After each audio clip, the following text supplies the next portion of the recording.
right, here's another one. Started the day with some primer stuff, but then and some warm up, but then right back into throwing this dang shot. Really working on that release. Went back and reviewed some things in the previous from the previous videos, and touched base again with that Ryan Crouser video that I referenced, and just kind of worked on some things here. Namely, just making sure I'm staying tall and keeping those hips through.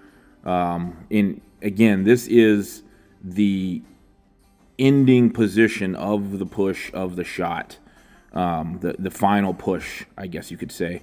That's what I should be mimicking. I'm not trying to like throw this thing as hard or as far as I can during this drill. What I'm trying to do is just build that position.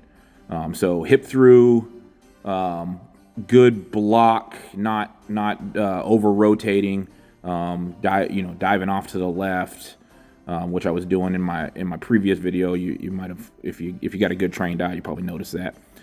So really just trying to stay where I got that block on the left, which is really challenging in the next variation where I got the left knee down like this one here, and the right knee up. I really have to focus on trying to finish hard. It's just kind of I handicap myself by doing this, and that's kind of the idea, is just really focus on coming around the left. That left is a hard post from the foot to the shoulder, and that's what's going to make me a successful throw. And that goes for shot put, that goes for discus, that goes for the weights, that goes for sheaf, all of it, man. The way we in hammers is that left side is a fixed post that we should be working around.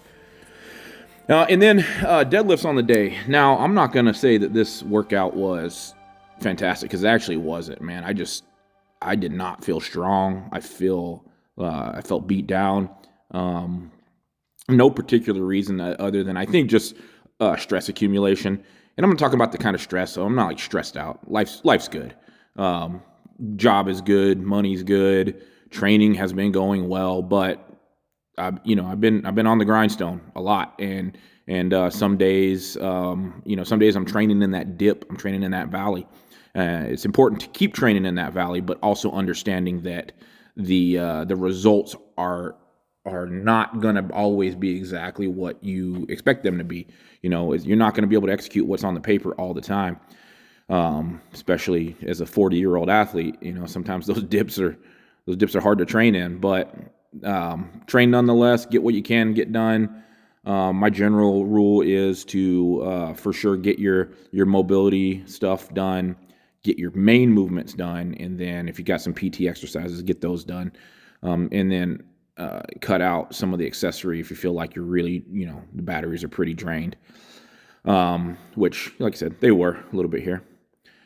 I think I worked up to 585, and I was supposed to be like 585 for 3, and I ended up getting 585 for 2 sets of 3. I ended up doing 1 set of 3, and then calling it a day after that. Things weren't moving very fast. Pain wasn't terrible, but again, always cognizant, always aware of it in that SI joint. Just again, don't want to in moments of fatigue break down my technique and end up exacerbating the injury that I already have. But yeah, advice takeaway from this one is, train the highs, train the lows, get in there, get it done, but recognize, take what your body is giving you, and sometimes that's taking the sign to slow it down just a little bit, and that's how you're going to do it. That's how you're going to be. That's how you're going to have longevity in the sport, or in longevity in training.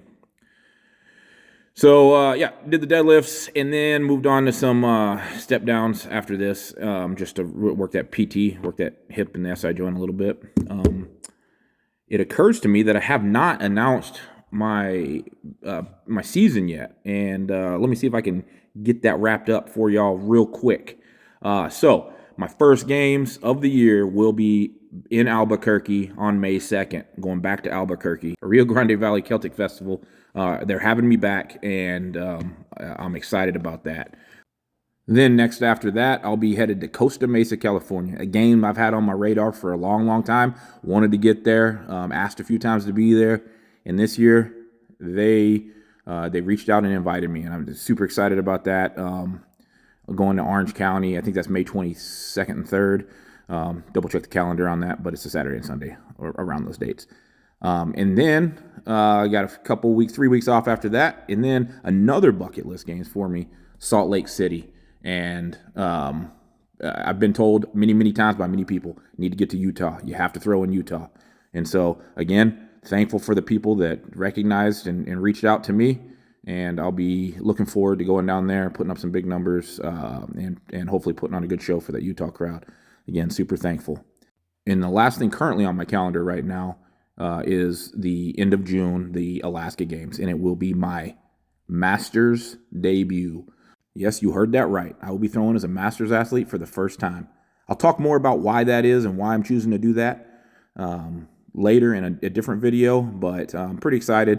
Yeah, and that's it. Well, that about wraps up this video. I'll catch y'all in the next one.